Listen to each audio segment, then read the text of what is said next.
சத்குரு சப்த ரிஷிகளில் ஒருவரான அகஸ்திய முனிவர் பரம்பரையில் வந்த ஒரு கிரகஸ்த யோகி. அகஸ்திய முனிவர் விட்டு சென்ற ஆன்மீக பணிகளை அதே வீரியத்துடன் தொடர்ந்து முன்னெடுத்துச் செல்பவர்.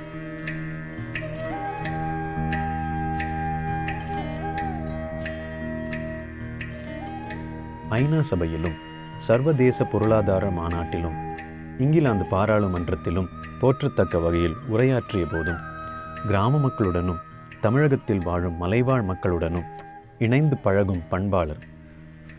சத்குரு ஆன்மீக ரீதியில் பல பரிமாணங்களை கொண்ட மகா யோகியும் ஈடு இணையற்ற ஞானியும் ஆவார். மெத்த படித்தவர்களிடமும் படிக்காத பாமரர்களிடமும் அவர் அவர்களுக்கேற்ப அன்பை பொழியும் மனிதநேயம் மிக்கவர்.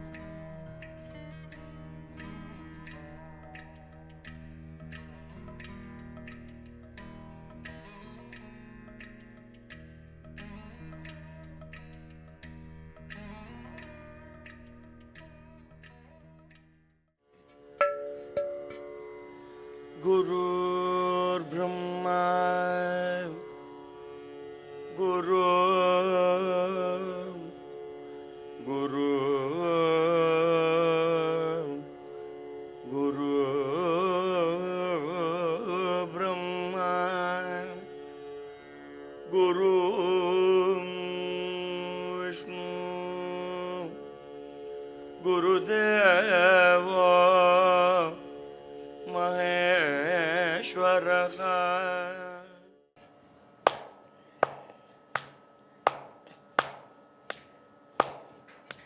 சிவ சிவ சிவ சிவ சிவ சிவ சிவ சிவ சிவ சிவ சிவ சிவ சிவ சிவ சிவ.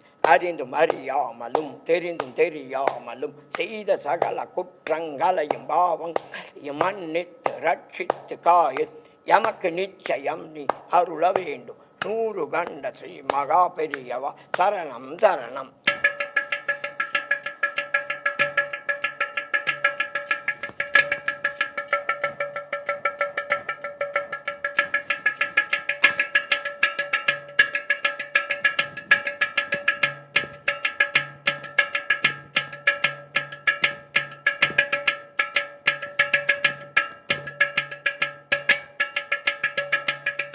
அறிந்தும் அறியாமலும் தெரிந்தும் தெரியாமலும் செய்த சகல குற்றங்களையும் பாவம் மன்னித்து ரட்சித்து காயத் எமக்கு நிச்சயம் நீ அருள வேண்டும். 100 கண்ட ஸ்ரீ மகா பெரியவா சரணம் சரணம்.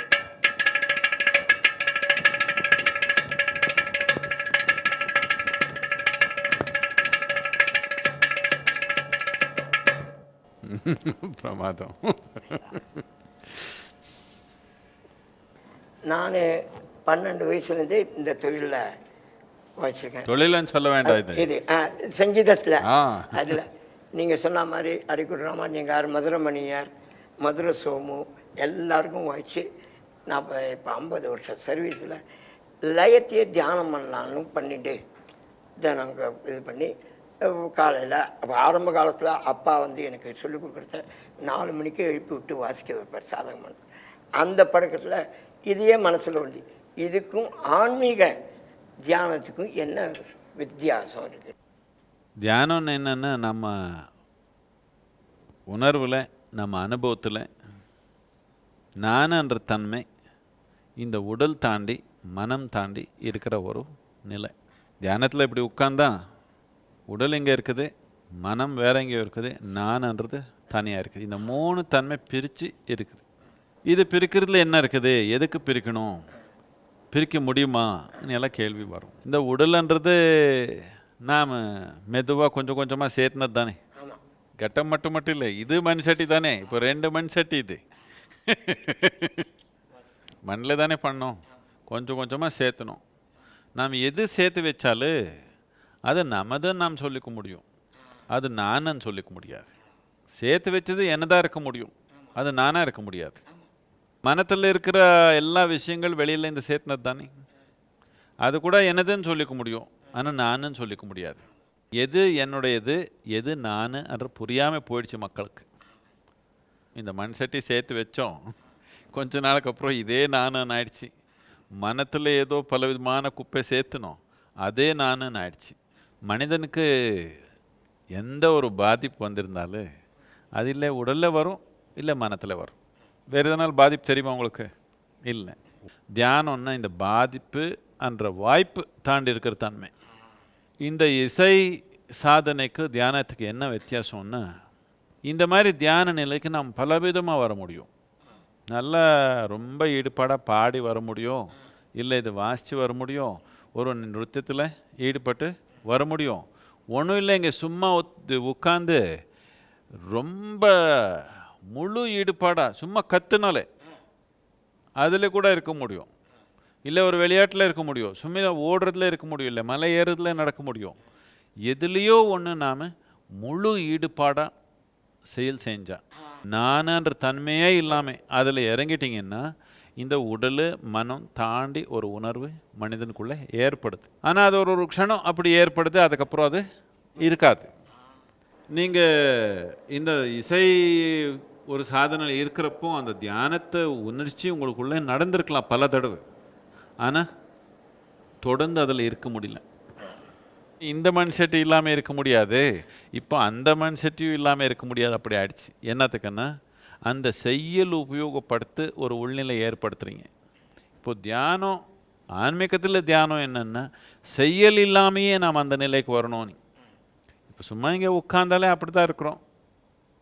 இப்போது எந்த ஒரு செயல் வேணாலும் வேணும்னா ஈடுபடலாம், தேவை இருந்தால் ஈடுபடலாம், இல்லைன்னா சும்மா உட்காந்துக்கலாம். இப்போ செயல் என்னை பற்றி இல்லை, செயல் சூழ்நிலை பற்றி. சூழ்நிலைக்கு தேவை இருந்தால் 24 மணி நேரம் செய்யலாம், சூழ்நிலைக்கு நம்ம செயல் தேவையில்லைன்னா சும்மா உட்காந்துக்கலாம். இது ஒரு சுதந்திரம், அதில் ஒரு கட்டுப்பாடு இருக்குது, அழகாக இருக்குது, ஆனால் அதில் ஒரு அடிமைத்தனம் இருக்குது. இது சரி தப்பு விஷயம் இல்லை. இந்த கட்டுப்பாடு தாண்டி போகணுன்னா அப்போது ஆன்மீக தியானம்ன்றது தேவையானது. அது முதல்ல உறுதிப்படுத்திட்டு அதுக்கப்புறம் இதில் வந்தால் இது கூட எப்படி வேணாலும் விளையாடிக்கலாம், ஆனால் அதில் சிக்கிக்காம இருக்கலாம்.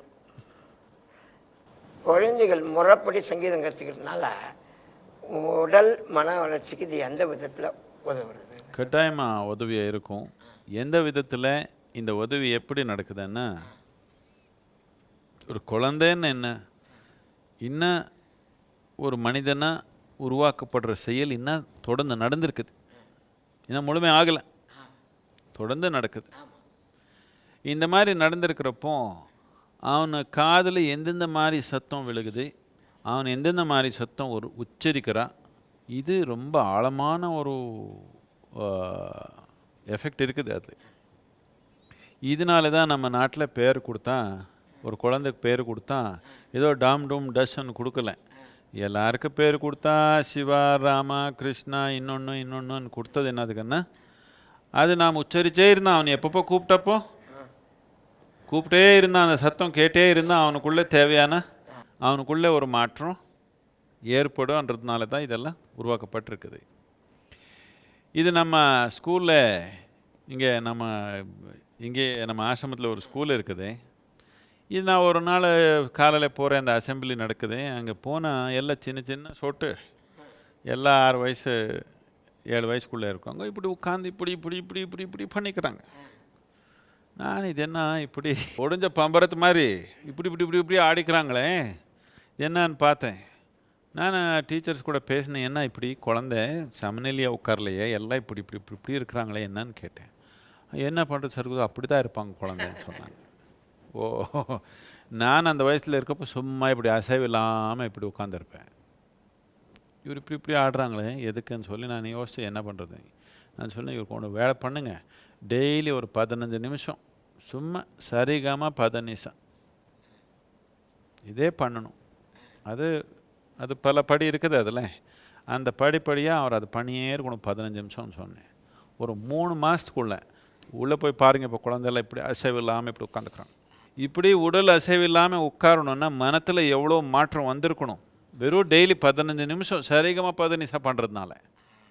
இப்போ எங்கே போனாலும் உலகத்தில் இது ஒரு பெருமையாகவே சொல்லிக்கிற மாதிரி ஆயிடுச்சு. குழந்தைக்கு எல்லாமே அட்டென்ஷன் டெஃபிஷியன்சி சிண்ட்ரோமன், இது மேலேயும் ஒரு நிமிஷம் இப்படி கவனம் வச்சுக்க முடியாது, இப்படி இருக்கிறாங்க.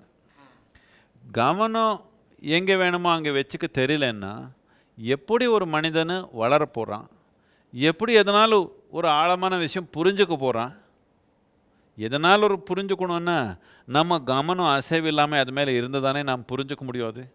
இப்போ இப்படி இப்படி இப்படி இப்படி இப்படி ஆயிட்டாங்க நம்ம குழந்தை. உலகத்தில் எல்லா இடத்துல இப்படி. இப்போ இங்கே போய் பாருங்கள், நம்ம குழந்தை நான் சாயந்தரம் உங்கள் முன்னாடி வந்து நிற்பாங்க, சும்மா இப்படி உட்காந்துக்குவாங்க அசைவு இல்லாமல். சங்கீதத்துக்கு அவ்வளோ சக்தி இருக்குது. शरीरं स्वरूपं यथा वाकलत्रं यशश्चारुचित्रं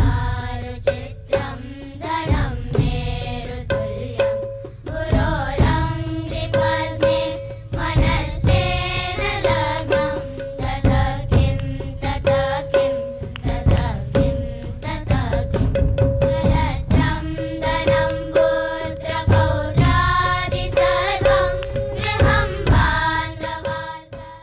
மனசு எந்த நிலையில் இருந்தாலும் இசை ஏற்பாட்டில் இருக்கிற மறுமலர்ச்சி ஏற்படுது. இது எப்படி? இந்த இசைன்றது சத்தங்களுடைய ஒரு இணைப்பு. இந்த சத்தங்களுடைய இணைப்பு நாம் ஒரு அழகான முறையில் பண்ணால் இதுக்கு இசைன்னு சொல்லுவோம். அந்த அழகு இல்லாமல் ஒரு இணைப்பு பண்ணால் அதுக்கு நாம் கர்க்கஷம் சொல்லுவோம். இந்த இசைன்னு நாம் ஏதோ சாஸ்திரத்தமாக கற்றுட்டு கூட பண்ணிக்கலாம், இல்லை சும்மாவே இப்படி இப்படி பண்ணிக்கலாம். நீங்கள் சாஸ்திரத்தமாக பண்ணுறீங்க, நான் சும்மா ஏதோ அடிச்சுக்குவேன். ஒரு பறவையும் இசை பண்ணலாம். புழு பூச்சி பிரமாதமான இசை பண்ணுது. இது எனக்கு ரொம்ப ஆழமான அனுபவம் என் வாழ்க்கையில். நான் மாதக்கணக்கில் காட்டில் இருந்துட்டேன் ஒரு முதல்ல ரொம்ப ரொம்ப வருஷத்துக்கு முன்னாடி. இது ரொம்ப மனிதருக்கு இந்த அனுபவம் கிடையாது. நீங்கள் சும்மா போய் காட்டில் உட்காந்திங்கன்னா, காட்டுன்னா ரொம்ப அமைதியை நினச்சிக்கிறாங்க. அப்படி இல்லை, நைட்டு முழுக்கமாக ஆர்கெஸ்ட்ரா நடக்குது. இவர் நிறுத்தினா அவர் நடத்துகிறாங்க, அவர் நிறுத்தினா இவர் நடத்துகிறாங்க, தவளை நடத்துகிறாங்க, பூச்சி நடக்குது, இன்னொன்று நடக்குது. இப்படி இசைன்றது பலவிதமாக நடக்குது. ரொம்ப எளிமையான சூழ்நிலையில் 4 பேர் நடந்திருக்கிறாங்க. அதே கவனித்து பார்த்தா அதுலேயும் ஒன்று இருக்குது. ஒரு ரிதம்ன்றது ஒரு இதுன்றது எல்லாத்துலையும் இருக்குது. எதுக்கு ஒரு மனிதனுக்கு இது இவ்வளோ முக்கியமாக இருக்குதுன்னா, இது பல நிலையில் நாம் பார்க்க முடியும். படைத்தல்ன்றதே எது அசைவில்லாமல் இருந்ததோ அது அசைவுக்கு வந்தப்போ ஒரு அதிர்வாக தான் ஆரம்பித்தது. இப்போது நவீன விஞ்ஞானத்தில் பூரா பிரபஞ்சமே அதிர்வுகளை ஒரு சங்கமம்னு சொல்கிறாங்க. பொருள்ன்ற தன்மை இல்லை, எல்லாமே சக்தி அதிர்வு தானே விஞ்ஞானத்தில் இப்போ ப்ரூவ் பண்ணிக்கிறாங்க. அப்படின்னா எதுக்கு நான் சொல்லிக்கிறேனோ, இது ஒரு விதமான அதிர்வு தான். இது ஒரு இனிப்பான அதிர்வை நாம் பண்ணிக்க முடியும், இல்லை ஒரு அசிங்கமான அதிர்வை பண்ணிக்க முடியும். இவ்வளோதான் மனிதன். இனிப்பான அதிர்வை பண்ணால் அழகான மனிதனாக வாழ்வான். தரமாறான ஒரு அதிர்வா பண்ணால் எல்லாமே பதற்றம், எல்லாமே பிரச்சனை. இதனால் இந்த இனிப்பான அதிர்வுகள் நமக்கு வந்தப்போ அது கூட ஒரு இணைஞ்சு போகிறது மனிதனுடைய மனநிலைக்கு, உடல்நிலைக்கு, சக்தி நிலைக்கு, உள்நிலைக்கு, எல்லாத்துக்கும் தொடர மாதிரி பலவிதமான இசை இருக்குது. இது என்னுடைய வாழ்க்கையில் இது ரொம்ப ஆழமான ஒரு அனுபவம். எனக்கு சின்னத்தில் நாம் வளரப்போ நாம் எல்லாம் வெஸ்டர்ன் மியூசிக் தான். எங்கள் அப்பா அம்மா ஒரே கர்நாடக் மியூசிக்கு. அவருக்கு மதுரை மணி ஐயர்னா ரொம்ப பிடிக்கும். அந்த காலத்தில் நமக்கு மதுரை மணி ஐயர்னா நாம் வீடு விட்டுட்டு ஓடிடுவோம். அவர் அந்த தெய்வத்துக்காக பண்ணவர். அவர் பாடினா நம்மளால தாங்க முடியாது. அவர்களாம் நிறைய நான் வாசிச்சிருக்கேன். நமக்கு பீட்டில்ஸு, நமக்கு ரோலிங் ஸ்டோனு வேணும். நமக்கு மியூசிக் போட்டால் எப்படி இருக்கணும். அதுக்கப்புறம் நான் எப்போ தியானம் பண்ண ஆரம்பித்தேன், தியானன்ற தன்மை வந்துடுச்சு. தெரியாமையே கிளாசிக்கல் மியூசிக்குன்னா காது நிற்குது, அப்படி கேட்டுக்கணுன்ற மாதிரி. அதுக்கப்புறம் அந்த வெஸ்டர்ன் மியூசிக்கெல்லாம் என்ன கேட்கவே முடியல. அதில் எல்லாமே புரிய ஆரம்பிச்சிச்சு எனக்கு. எப்படி சத்தம் எதில் ஒரு இது இல்லாமல் போகுது. உடல் ஆடுறது கொஞ்சம், ஆனால் அதுக்கு மேலே ஒன்றும் இல்லை. அதில் இது கவனித்து கேட்டால் ரொம்ப ஆழமாக போகுதுன்றது என் அனுபவத்தில் நல்லா வந்துடுச்சு.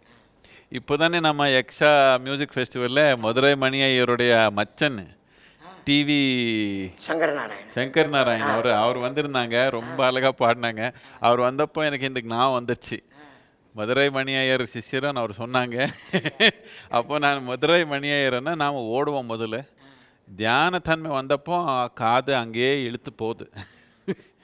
இதனால இசைன்றது பல நிலையில் இருக்குது. உடல் சமாதானத்துக்கு ஒரு விதமான இசை இருக்குது, மன சமாதானத்துக்கு ஒரு இசை இருக்குது. இந்த மாதிரி உணர்ச்சிக்காக இப்போ ஏதோ சினிமா பாட்டெல்லாம் இருக்குது, கண்ணே கலமானன் எல்லாமே உணர்ச்சிக்காக ஒன்று இருக்குது. அதே விதமாக நம்ம உயிர் சக்தி ஒரு இனிப்பான நிலை கொண்டு வர்றதுக்கு ஒரு மாதிரி இசை இருக்குது. நம்ம உள்ளம் தொடுறதுக்கு கூட ஒரு இசை இருக்குது. ஆனால் இந்த இசைன்றது சத்தத்துடைய ரூபம். நாம் அழகாக பண்ணோம். இப்போ மண் எடுத்து நாம் இந்த உடலாக பண்ணோம்.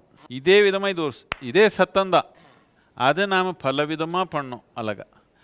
அது எந்த அளவுக்கு நாம் கூர்மையாக பண்ணுறோமோ, எந்த அளவுக்கு ஒரு ஃப்ரிக்ஷன் இல்லாமல் அதுக்குள்ளே உருவாக்குறோமோ, அந்த அளவுக்கு அது நம்ம உள்ளே நுழைஞ்சு போகுது.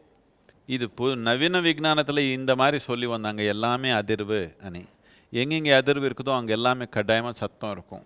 இதுக்கு நாம் அநாதி காலத்துலேருந்து யோக கலாச்சாரத்தில் என்ன சொல்லி வந்திருக்கிறோன்னா, எல்லாமே சிவமாக இருந்தது. சிவான்னா ஒன்றும் இல்லாதது.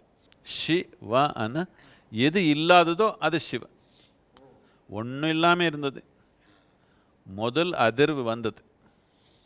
அதிர்வு வந்தோட படைத்தல் ஆரம்பிச்சிடுச்சு. அதனால சிவனுக்கு முதலாவது ரூபம் என்னன்னா ருத்ர. சத்தம் பண்ணுறான், கத்திக்கிறான். கோபம் கோவம் ஒன்றும் இல்லை, நாம் அப்படி நினச்சிக்கிறோம். கோவம் இல்லாதது எல்லாமே மனிதனுடைய மனத்தில் தான். அமைதியாக ஒன்றும் இல்லாமல் இருந்து சத்தம் வந்தோட அதிர்வு வந்தோட படைத்தல். அந்த ஒரு சும்மா ஒரு ஆர்ப்பாட்டமான ஒரு சத்தத்துலேருந்து பலவிதமான சத்தங்கள் வந்துடுச்சு. அப்படின்னா பலவிதமான அதிர்வுகள் வந்துடுச்சு. பலவிதமான அதிர்வுகள் வந்துடுச்சுன்னா பலவிதமான உருவங்கள் வந்துடுச்சு.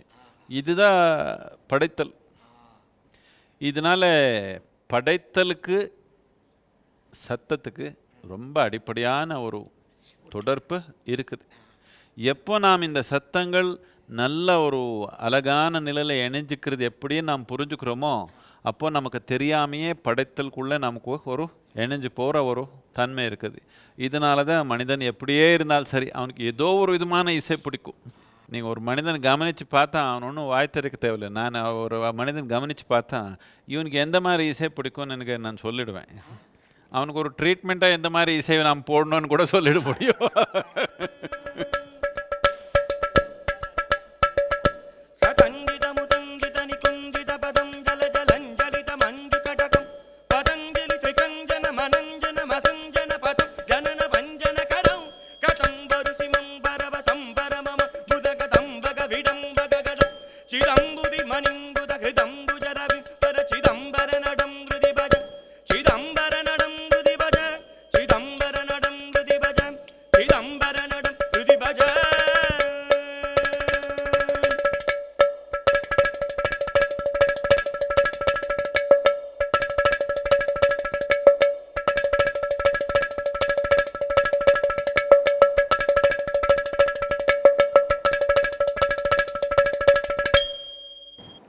சிவன் கையில் டமுரு நடன அதிபதி அப்படிங்கிறா, அதுக்கும் இசைக்கும் என்ன தொடர்பு?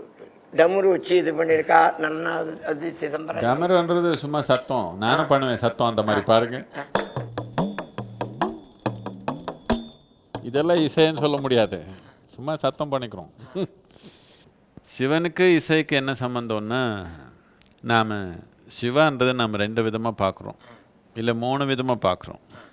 ஒன்று என்னென்னா, ஷிவன்னா ஒன்றும் இல்லாதது. ஒன்றும் இல்லாதது சிவன். ஒன்றும் இல்லாதது என்னென்னா, பிரபஞ்சம் எல்லாமே, பூரா பிரபஞ்சமே ஒன்றும் இல்லாதது ஏதோ அதோடைய மடியில் தானே இருக்குது. இப்போ நீங்கள் நைட்டில் மேலே பார்த்தீங்கன்னா, இல்லை காலையில் மேலே பார்த்தீங்கன்னா, சூரியன் இருந்தால் சூரியனை நம்ம பார்க்குறோம். அப்படி இல்லை, சூரியன் ஒரு இடத்துல தான் இருக்கிறோம், மித்ததெல்லாம் ஒன்றும் இல்லாது தான். நைட்டில் பார்த்தீங்கன்னா நிறைய நட்சத்திரம் இருக்குது. நம்ம கண்ணுக்கு நட்சத்திரமாக முக்கியமாக தெரியுது, ஆனால் நட்சத்திரம் ஒரு சொட்டாக இருக்குது. ஒன்றும் இல்லாதது தான் எல்லா இடத்துல இருக்குது. அந்த ஒன்றும் இல்லாத தன்மை இந்த ஏதோ ஒன்றா இருக்கிற இந்த படைத்தலுக்கு அடிப்படையாக இருக்கிறதுக்கு சிவான்னு சொல்லலாம். ஆதி யோகிக்கு எது உணர்ந்தா, அந்த எல்லை இல்லாத தன்மை உணர்ந்தவனு நாம் சிவான் தான் கூப்பிடுவோம். எதுவும் உணராமல் இங்கே கூலி ஆளாக வேலை பண்ணிக்குவான், அவனுக்கு சிவான் தான் கூப்பிடுவோம். என்னதுக்குன்னா எல்லாத்துக்கும் அடையப்படி அதே தான். அதனால எல்லாத்துக்கும் சிவான் தான் கூப்பிடுவோம். இதுக்கு இசைக்கு என்ன அண்ணா, எல்லை இல்லாத தன்மையாக இருக்கிறப்போ அதில் இசை கிடையாது. அது சும்மா, அதுக்கு அமைதின்னு சொல்ல முடியாது, நிஷப்தம்னு சொல்லுவோம். சப்தம் இல்லாத ஒரு நிலை. சப்தம்ன்றது வந்துருச்சுன்னா படைத்தல் ஆரம்பிச்சிருச்சு. முதலாவது படைத்தலுக்கு முதலாவது அடிக்கல் சப்தம். இது வெறும் நான் மட்டும் சொல்லிக்கிறது இல்லை, உலகம் முழுக்கமாக சொல்கிறாங்க. இப்போது அந்த பைபிள் இருக்குது, அதில் சொல்கிறாங்க முதலாவது வார்த்தை என்னென்னா, முதல்ல ஒரு சத்தம் இருந்ததா. அதுக்கு சத்தத்துக்கு ஒரு வார்த்தைன்னு சொல்கிறாங்க. முதல்ல ஒரு வார்த்தை இருந்ததே, அந்த வார்த்தை கடவுள்னு சொல்கிறாங்க. First there was a word and the word was God. ஆனால் நாம் அது வார்த்தைன்னு சொல்கிறாங்க. வார்த்தைன்றது ஒரு சத்தம் தானே. இப்போ நான் உங்களுக்கு புரியாத ஒரு பாஷையில் பேசினா நான் வெறும் சத்தம் பண்ண மாதிரி தானே உங்களுக்கு இருக்கு. இப்போ கூட தமிழன்னா சத்தம் தான் பண்ணுறேன் நான். நீங்கள் தமிழாக புரிஞ்சுக்கிறீங்க. தமிழாக இருக்குதா நான் பேசுகிறது? சரி, சும்மா சத்தங்கள் தான் பண்ணுவோம். இந்த பாஷைன்றது ரெண்டு பேருக்குள்ளே ஒரு அக்ரிமெண்ட். இது நான் ஆமாம் ஆமான்னு சொன்னால் நீங்கள் எஸ் எஸ்ன்னு நீங்கள் நினச்சிக்கிறீங்க. ஆனால் யாரோ இந்திக்காரன் இங்கே உட்காந்துருக்கிறான், அவனை ஆமாம் ஆமான்னு அவனு மாம்பழம் மாம்பழம்னு நினச்சிக்குவான். இப்படி இது நான் சத்தம் தான் பண்ணுறேன். அது நம்ம ரெண்டு பேரும் ஒரு அக்ரிமெண்ட் போட்டு இந்த மாதிரி சத்தம் பண்ண இந்த மாதிரி அர்த்தம் நாம் இதுக்கு ஒரு பாஷைன்னு சொல்லிடுவோம். இப்போது விஞ்ஞானத்தில் சொல்கிறாங்க எல்லாமே அதிர்வானே. நான் இப்படி பார்த்தா ஆளே தெரியாது, சும்மா அதிர்வதிர்வா தெரியுது எனக்கு. பிரத்தியொரு மனிதன் இவ்வளோதான். எதே இருந்தாலும் அவனுடைய கவனத்து கூர்மைன்றது ஒரு நிலை தாண்டி போயிடுச்சேன்னா பிரத்தியொரு உண்மையும் அவனுக்கு புரிஞ்சுக்கிறதுக்கு அவனுக்கு திறமை இருக்குது. இப்போ நவீன விஞ்ஞானத்தில் ஒன்றும் இல்லாதலேருந்து தான் எல்லா ஒரு பொருளும் வந்துச்சுன்னு நாம் ப்ரூவ் பண்ணிக்கிறோம். நாம் இது முதல்லேருந்து சொல்லி வந்தே இருக்கிறோம். ஒன்றும் இல்லாமல் இருந்து தான் முதலாவது சத்தம் வந்தது. அதுக்கப்புறம் பலவிதமான சத்தங்கள் வந்து படைத்தல் அடிப்படையாக வந்துடுச்சு.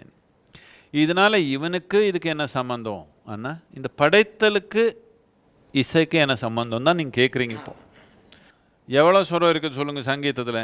7 தானே. எந்த நாட்டில் பிறந்தாலும் 7 ஸ்வரம் தானே. 7 ஸ்வரம்.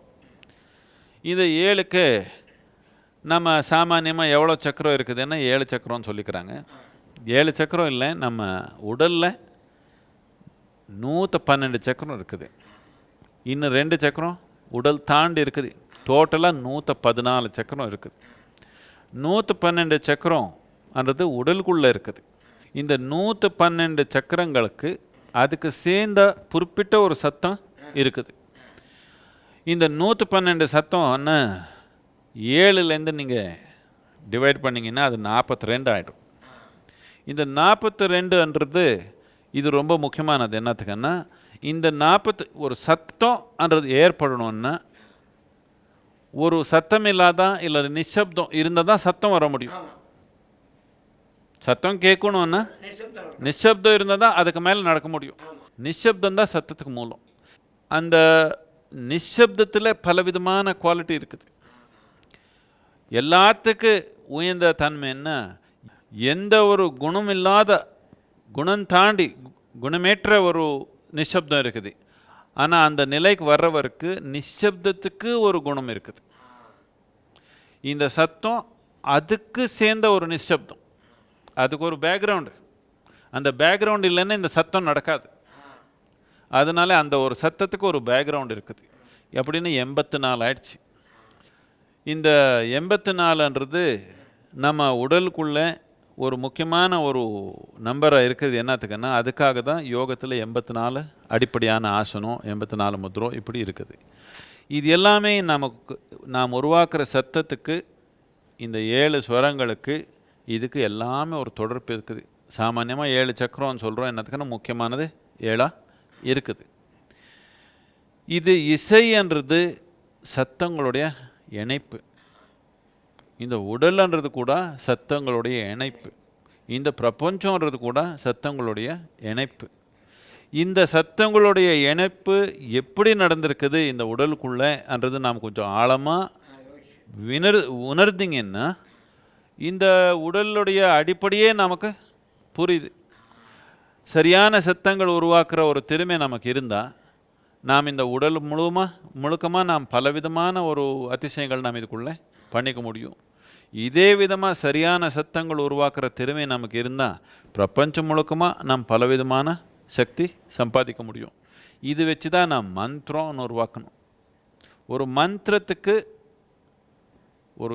ஒரு எளிமையான சத்தத்துக்கு, ஒரு மந்திரத்துக்கு, ஒரு இசைக்கு, படைத்தலுக்கு ஒரு ஆழமான ஒரு தொடர்பு, ஒரு சம்பந்தம் இருக்குது. மந்திரன்றது என்னென்னா நாம் ரொம்ப டெக்னிக்கலாக கரெக்டாக பண்ணுறோம். இசைன்றது என்னென்னா நீங்கள் அதே சத்தம் எடுத்து கொஞ்சம் மக்களுக்கு அழகாக இருக்கிற மாதிரி பண்ணுவோம். இசைன்றது மந்திரத்துக்கு நெருங்கியே போகுது. அதை கொஞ்சம் அப்படி மாற்றினீங்கன்னா மந்திரமாக போயிடுவது.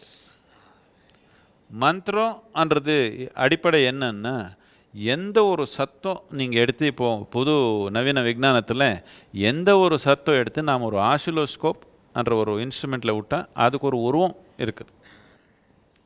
பிரத்தியொரு சத்தத்துக்கு ஒரு உருவம் இருக்குது. அப்படின்னா பிரத்தியொரு உருவுக்கும் ஒரு சத்தம் இருக்குது. இப்போ நாம் இந்த பாத்திரம் இங்கே இருக்குது, இந்த பாத்திரத்துக்கு சேர்ந்த ஒரு சத்தம் இருக்குது. அது இல்லை அந்த உருவுக்கு சம்பந்தப்பட்ட ஒரு சத்தம் இருக்குது. அந்த உருவுக்கு சம்பந்தப்பட்ட அந்த சத்தம் நாம் உணர்ந்து நாம் புரிஞ்சிருந்தா நாம் அந்த உருவு மேலே இந்த சத்தம் நாம் உச்சரிப்பில் நம்ம ஒரு ஆதீனம் நம்ம ஆதீனத்தில் கொண்டு வந்தால் அந்த உருவு நம்ம ஆதீனத்துக்கு வந்துடும். இதுதான் மந்திரம் யந்திரம். மந்திரன்றதுக்கு சம்பந்தப்பட்ட ஒரு உருவுக்கு யந்திரம்னு சொல்லுவோம். அது ரெண்டும் சேர்ந்து உபயோகப்படுத்துகிற ஒரு விஞ்ஞானத்துக்கு நாம் தந்திரம்னு சொல்லுவோம்.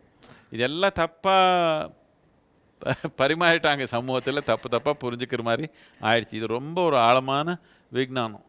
இது இந்த மந்திர யந்திர தந்திர என்ற ஒரு விஞ்ஞானத்தில் நடுவில் இசைன்றது அப்படியே வெளியாடுது. ஒரு இடத்துல மந்திரம் தொடுது, ஒரு இடத்துல யந்திரம் தொடுது, ஒரு இடத்துல தந்திரம் தொடுது. இசை எப்படி இப்படி இருக்கோ அந்த மாதிரி கொஞ்சம் தொட்டு அப்படி இப்படி நடுவில் விளையாடுது.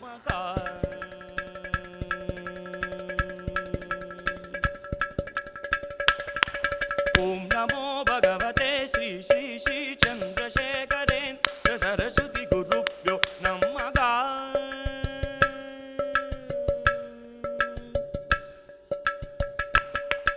ஓம் நமோ பகவதே ஸ்ரீ ஸ்ரீ ஸ்ரீ சந்திரசேகரேந்திர சரஸ்வதி குருப்யோ நமஹ.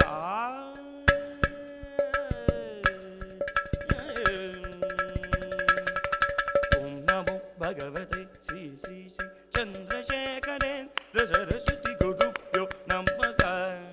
ஓம் நமோ பகவதே ஸ்ரீ ஸ்ரீ ஸ்ரீ சந்திரசேகரேந்திர சரஸ்வதி குருப்யோ நமஹ. குருப்யோ நமஹ. மகா சிவராத்திரியில் சவுண்ட் ஆஃப் ஈசான்ங்கிற ப்ரோக்ராம் பார்த்தேன். அதில் குழந்தைகள் எல்லாம் பிரமாதமாக வாசிக்கிறாள். ஆனால் அவள் முறைப்படி பயிற்சி கற்றுக்கல அப்படின்னு கேள்வி. இது எப்படி சாத்தியமாக? ஆனால் மக்களோட மனசை கவர்ந்துக்கிறது. இது எப்படி சாத்தியமானது? இசைன்றது ஆரம்பித்தப்போ முறைப்படி ஆரம்பிக்கலை. மனிதன் இல்லை அவனுடைய ஆனந்தம் வெளிப்படுத்துறதுக்காக ஒரு மாதிரி இசை பண்ணா, அவனை அன்பு வெளிப்படுத்துறதுக்காக ஒரு மாதிரி இசை பண்ணா, இல்லை அவனுடைய துன்பம் வெளிப்படுத்துறதுக்காக ஒரு மாதிரி இசை பண்ணா, பலவிதமாக ஆயிடுச்சு. இப்போ அந்த குயில் எங்கே சங்கீத கிளாஸுக்கு போயிடுச்சு, எங்கேயும் போகல, அவரே ஏதோ பாடிக்கிறாங்க. புழுப்பூச்சி கவனிச்சிங்கன்னு அவரே பாடிக்கிறாங்க. தவளை பார்த்தீங்கன்னா நல்லா பாடிக்கிறாங்க, நல்லாவே பாடுவாங்க. அவர் கொஞ்சம் கவனித்து பார்த்தா தவளை ஒரே நல்லா பாடுறாங்க.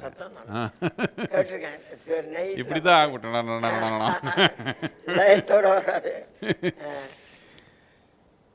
இதனால இந்த முறைப்படியாக கற்றுக்கிறதுன்றது எப்போ வந்துச்சுன்னா இசை மனிதன் இசை ஆரம்பிச்சிட்டான்.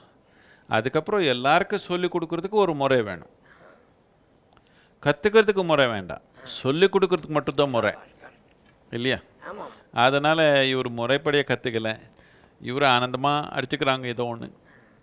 என்னதுக்குன்னா ஒரு தியானத்து தன்மை, ஒரு ஆன்மீக தன்மை இருக்கிறதுனால அந்த ஒரு அனுபவத்தில் அதில் நீங்கள் முறைப்படியாக கற்றுருக்கிறவங்க பல தப்பு கண்டுபிடிக்கலாம், பல தப்பு இருக்கும் கட்டாயமாக.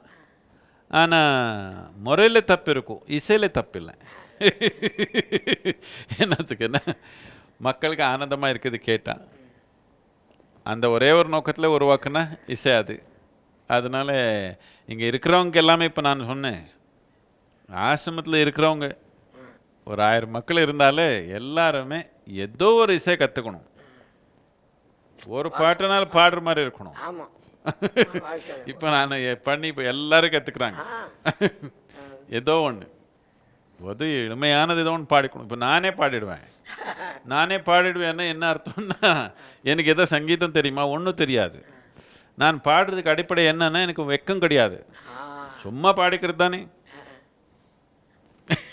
கேள்விப்படுவோம் அதை பற்றி அந்த ஆமாம், வெக்கம் கிடையாது. எதுக்கு வெக்கம் கிடையாதுன்னா, வெக்கம் எப்போ வரும் உங்களுக்கு?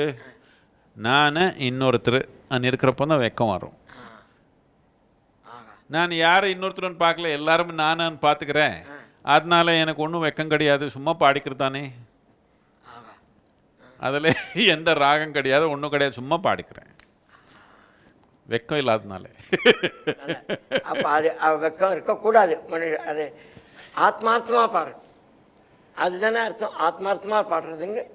ஆத்மாத்மா பாடுறதுன்னா அதுக்குடைய அடிப்படை என்னன்னா, இப்போது நான் நீங்கள் இங்கே உட்கார்ந்தப்போ இந்த மண் சட்டி அந்த மண் சட்டி தனித்தனி, இது ஒன்றும் பண்ண முடியாது, இது தனிதான், இது இப்படி தான். ஆத்மாத்மாமா நான் உடல் தாண்டி இங்கே உட்கார்ந்தா இது எதுன்னு பிரிவு கிடையாது. ஆன்மீகம்னா இவ்வளோ தான், இந்த பிரிவு தாண்டி வாழ்க்கை உணரத்தானுமே. ஸோ இந்த பிரிவு இல்லாததுனால இன்னொருத்தர் இருந்தால் தானே வெக்கம் நமக்கு. ஆ, பாத்ரூமில் போய் துணியெல்லாம் கழட்டிக்குவோம், ஒன்றும் வெக்கம் இல்லையே. ரோட்டில் போகணும் தானே வெக்கம். என்னத்துக்கு? இன்னொருத்தர் இருக்காங்க பார்க்குறவங்க. இப்போது எங்கே பார்த்தாலும் எனக்கு யாரும் இன்னொருத்தர் தெரியல, அதனால வெக்கம் இல்லாமல் ஏதோ பாடிக்கிறேன். சங்கீத ஞானத்தினால பாடல, வெக்கம் இல்லை, ஏதோ பாடிக்கிறது.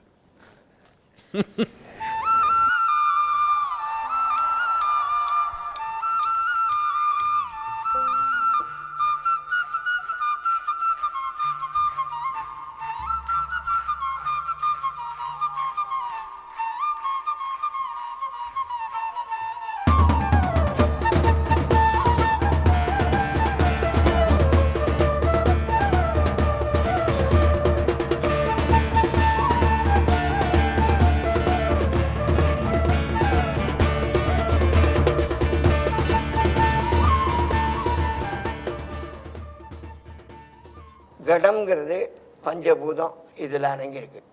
நம்ம மனுஷ இதுலேயும் பஞ்சபூதம், யோகாவின் இதுலேயும் பஞ்சபூதம் இருக்குது. இதான் அடிப்பை. இந்த கடம் வாசிக்க நாற்று மூலமாகவோ இதனால பயன் கிடைக்குமா? எப்படியோ யோகா செய்கிற தப்பிச்சுக்கலான்னு பார்க்குறீங்க நீங்கள். இல்லை இல்லை, இதே பண்ணி முடிச்சிடலாம், யோகா பண்ண வேண்டாம் நீ. அதுக்கு வயசு இடம் கொடுக்குமோங்கிற ஒரு இது யோகா பண்ணலான்னா. கட்டம் மட்டும் இல்லை, நம்ம உடல் மட்டும் இல்லை, பிரபஞ்சமே பஞ்சபூதங்களுடைய விளையாட்டு. யோகான்றது என்னன்னா, இந்த பிரபஞ்சத்தில் நாம் ஒரு பாகம்தான்.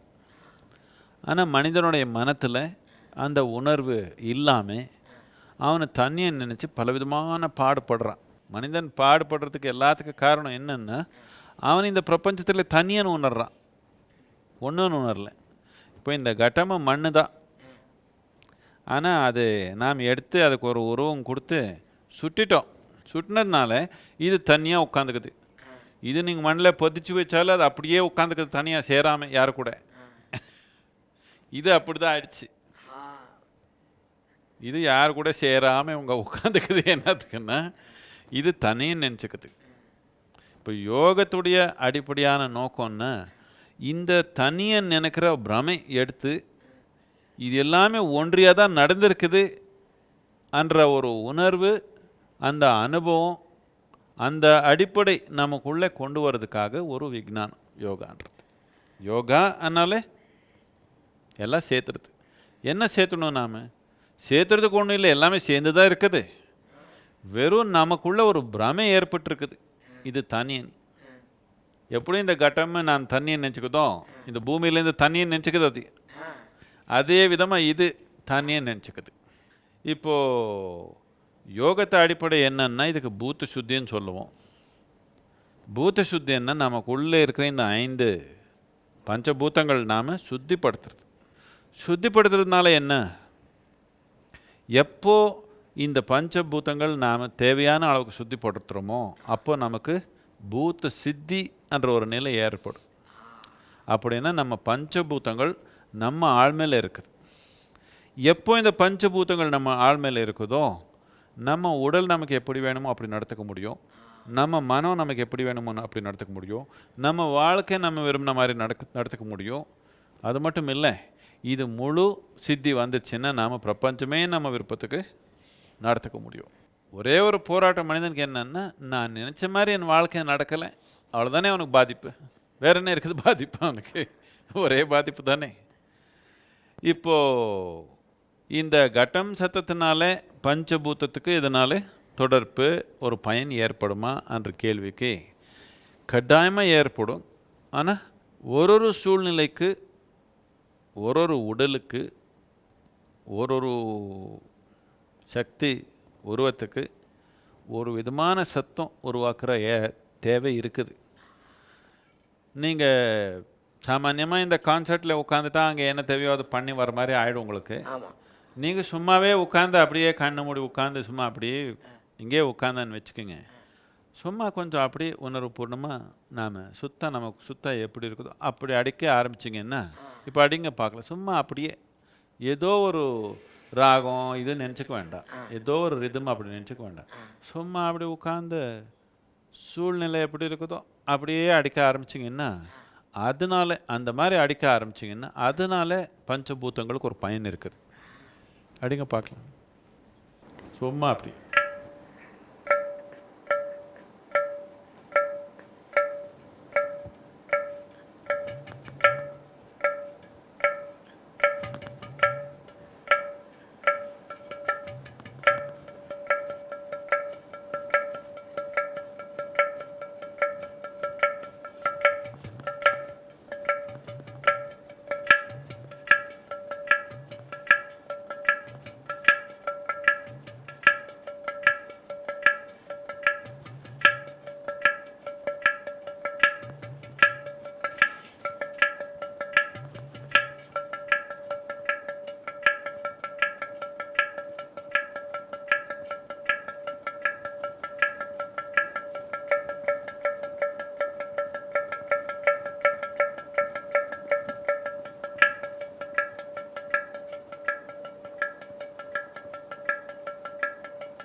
இப்போது என்ன பண்ணுங்க, இதனால கட்டாயமாக பஞ்சபூதங்கள் மேலே ஒரு பதிப்பு இருக்குது. அதை சத்தம்ன்றதை நாம் ஒரு முறையில் சிக்கிக்காமே, கற்றுக்கிறப்போ முறை வேணும், ஆனால் முறையில் சிக்கிக்காமே நாம் கொஞ்சம் நம்ம சுத்த சூழ்நிலை சக்தி சூழ்நிலை எப்படி இருக்குதுன்னு உணருது, நாம் அதுக்கு தேவையான ஒரு சத்தம் உருவாக்குனா, சும்மா இப்படி கட்டம் வாசித்து யாருக்கும் கேன்சர் இருக்குது, கேன்சரே போகிற மாதிரி பண்ண முடியும். ஆனால் அந்த நிலைக்கு அந்த ஒன்றி தேவை. சும்மா நம்ம ஏதோ முறைப்படியாக கற்றுருக்குறோம் அதே அடித்தா ஆகாது. அந்த நேரத்தில் கரெக்டான ஒரு ஒன்றி நம்ம கொண்டு வந்தால் பெரிய மாற்றம் நம்ம கொண்டு வர முடியும். கட்டாயமாக அதுக்கு வாய்ப்பு இருக்குது. மண்ணை கொய்யவன் அவனுக்கு சொல்லுது, நீ என்ன மெதிக்கிற பிசைற, ஒரு நாள் நான் உன்னை பிசை போகிறேன், நீ என்ன பிசைற எனக்கு நான் சொல்லுது. எப்படி இருந்தாலும் நம்ம பிசை போகுது தானே மண் ஒரு நாள், நான் ஒரு நாள் உன்னை பிசைறேன், அந்த மாதிரி போகுது பாட்டு. மாட்டி கஹே கும்ஹார் கோ தூ க்யா ரோந்த மோஹி, एक दिन ऐसा होवेगा मैं रोंदूंगी तो ही, आए हैं सो जाएंगे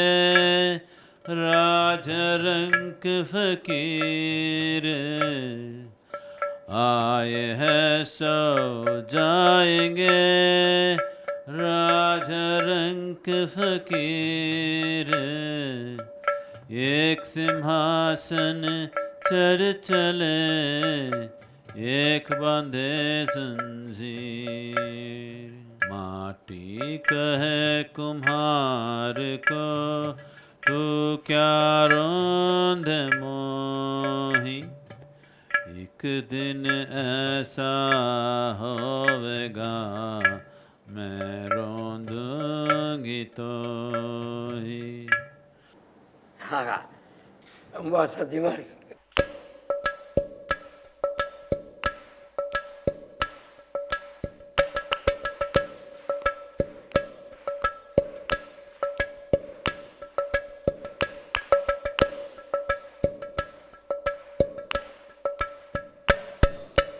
Takita takita ta.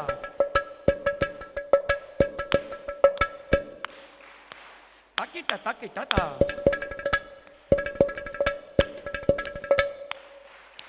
Takita takita ta.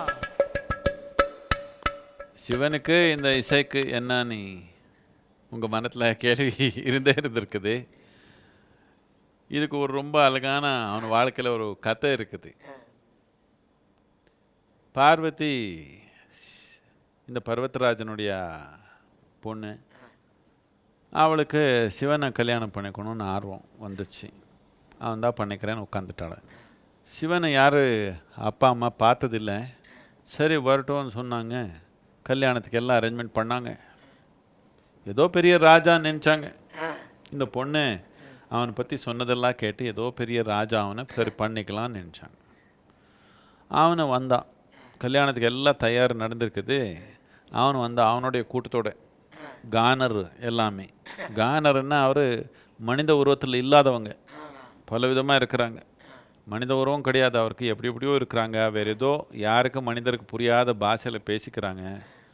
எல்லாமே குடிச்சு இது இருக்கிற மாதிரி போதையில் இருக்கிற மாதிரி இருக்கிறாங்க. சிவனு வந்தால் மேலே தலையிலேருந்து கீழே வரைக்கும் பஸ்மம் ஒரு யானை தோல் கட்டிட்டு அவனு அப்படியே போதையில் வர்றான். இது பார்த்து பார்வதியோடைய அம்மா மீனா அப்படியே மயக்கமாய் கீழே விழுந்துட்டாள். தாங்க முடியாமல் ஐயோ இவனுக்கு எப்படி போய் நம்ம பொண்ணு கொடுக்குறது, இப்படி இருக்கிறானே, அவன் கூட்டம் பார்த்தா இப்படி இருக்குது நான் நினச்சி விழுந்துட்டாள். அப்போது பார்வதி போய் சிவனை கெஞ்சி கேட்டாள், இப்படி வேண்டாம், எனக்கு ஒன்றும் பிரச்சனை இல்லை, நீ எப்படி இருந்தாலும், ஆனால் எங்கள் அம்மா ரொம்ப கஷ்டப்படுறாங்க, கொஞ்சம் ஒரு அழகான உருவம் காட்டு. அப்போ சரின்னு சொல்லி அவனு ரொம்ப அழகான உருவம் எடுத்தான். சுந்தரமூர்த்தியாக வந்தான். அப்போ ஓ இவ்வளோ அழகாக இருக்கிறானே சொல்லி சரின்னு கல்யாணத்தில் மண்டபத்தில் எல்லாம் வந்து உட்கார்ந்தாங்க. வந்து உட்கார்ந்தப்போ பொண்ணு பற்றி பேச ஆரம்பித்தாங்க. பொண்ணுடைய அப்பா பெரிய ராஜா, அவருடைய பாரம்பரியம் எல்லாமே இருக்குது. முதல் காலத்துலேருந்து என்னென்ன பெரிய சாதனை எல்லாமே பேசி வந்து இப்படி இருக்குது நம்ம பாரம்பரியம் சொல்லி இப்போது மாப்பிள்ளை பற்றி என்னான்னு கேட்டாங்க. யாரும் ஒன்றும் சொல்லலை. என்ன என்ன அவர் தாய் தந்தை யார், அவர் பாரம்பரியம் என்ன சொல்லுங்க பர்வதராஜா கேட்குறான். யாரும் ஒன்றும் சொல்லலை. சிவா சும்மாவே உட்காந்துருக்குறான். எதுவும் சொல்லலை. சும்மா நிசப்தம். எல்லாருக்கும் பயம் வந்துச்சு. ஓ கல்யாணம் நடக்க போதோ இல்லையோ என்னத்துக்குன்னா, என்ன தாய் தந்தை யாருன்னா யாரும் ஒரு உசுறு விட மாட்டாங்க, என் பரம்பரைன்னு யாரும் சொல்ல மாட்டாங்க, சும்மாவே உட்காந்துருக்குறான். அப்போ நாரத முனி என்ன பண்ணான்னா இந்த தம்பூரா எடுத்து டாயின்னு பண்ணான். டான் டாய் டாய் டாயின்னு பண்ணான். பர்வதராஜனுக்கு ஒரே கோவம் வந்துச்சு. இது என்ன பாரம்பரியம் கேட்டால் தாய் தந்தை யாருக்கிட்ட டொய் டொய் பண்ணுறியா நீனே அனி என்னென்ன இது விஷயம். இவனு தாய் தந்தை இல்லாதவனு ஸ்வயம்பூ. அவனுக்கு தாய் தந்தைன்னா சத்தம்தான், இசை தான் அவனுக்கு தாய் தந்தை. முதலாவது சத்தம் டொன்னு வந்ததே அதுதான் அவனுக்கு தாய் தந்தை. அவனுக்கு யார் தாய் தந்தை இல்லை, பரம்பரை கிடையாது, ஒன்றும் இல்லாதவன் இப்போ ஒன்றா ஏதோ ஒன்றா உட்காந்துருக்கிறான். அவனுக்கு இவ்வளோதான் பரம்பரை சொன்னாங்க. அதனால அவன் பாரம்பரிய இசை தான். அதனால இசையில் நாட்டியத்தில் போகணுன்னா முதல்ல சிவனை கும்பிடுறது என்னத்துக்கு என்ன, அவன் அடிப்படையே இசை தான். ரொம்ப சந்தோஷம் தெரிஞ்சது. அந்த இசையை நீங்கள் கொஞ்சம் கெஞ்சிரால கொஞ்சம் வாசிக்காலுங்க, நானும் வாசிக்கிறேன், 2 பேரும் வாசிக்கலாம். நீங்கள் ஏதோ ஒரு எளிமையாக ஒன்று அடிச்சிங்கன்னு நான் அடிக்கிறதுக்கு முயற்சி பண்ணுவேன். பார்க்கலாம், கஷ்டப்படுத்தக்கூடாது என்ன அல்ல.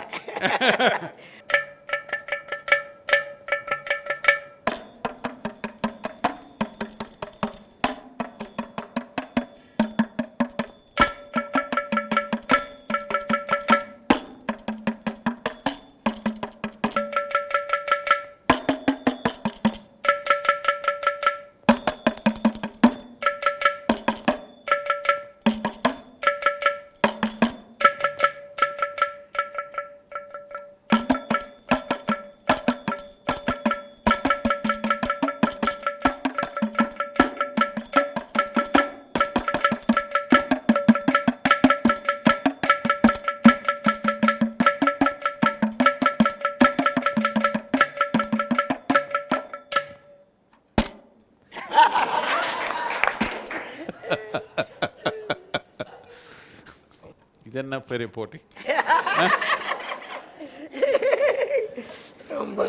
ரொம்ப சந்தோஷம் உங்களை சந்தித்தது. இது மாதிரி ஒரு பெரிய வாய்ப்பு கொடுத்து மிக்க நன்றி. இப்போ இந்த ஈசா இதுக்கு நான் ஒரு 4 நாளாக தங்கினேன். ரொம்ப ஒரு மனசுக்கு ஒரு நிம்மதியாக இருந்தது. தியானலிங்கம் அதில் உட்காந்து ஜபம் பண்ணுறது, அது ஒரு அந்த இதில் ஞான தீர்த்தம் கூடத்தில் குளிச்சுட்டு அது ஒரு ஒரு ஃப்ரெஷ்ஷு உணர்ச்சி வருது. அதில் உட்காந்துட்டு அந்த ஒரு 10 நிமிஷம் 20 நிமிஷம் அந்த நாத மண்டபம் பாட வச்சா அதை கேட்டுட்டு தியானம் ஒரு மனசு ஒரு நிலை கிடைக்கிறது. எல்லாமே எனக்கு தெரியாத விஷயங்கள்லாம் தெரிஞ்சினேன். இது ஒரு வாழ்க்கையில் ஒரு புதுமையான அனுபவம். இது ஒரு பிராப்தம் இருந்தால் தான் கிடைக்கும். வெறும் இதுவாக கிடைக்கிறது. சான்ஸ்கிரிட் ஸ்கூலு அந்த இது இன்னொரு பள்ளி, ஒவ்வொரு ஹோம் ஸ்கூல் எல்லாத்துலேயும் நான் ப்ரோக்ராம் வாய்ச்சேன். அந்த குழந்தைகள்லாம் ரொம்ப அழகாக சொல்லி கொடுத்துருக்காங்க. எப்போ வேணாலும் நான் என்னோடய சேவையை சங்கீத சேவையாக, ஏன்னா நான் வேறு எனக்கு கொடுத்த சங்கீதத்தை அவளுக்கு கொடுக்குறேன், அவளை தானே வேண்டி அது இது இல்லாமல் பிரதேவம் இல்லாமல் நான் செய்ய தயாராக இருக்கேன். நன்றி, ரொம்ப சந்தோஷம்.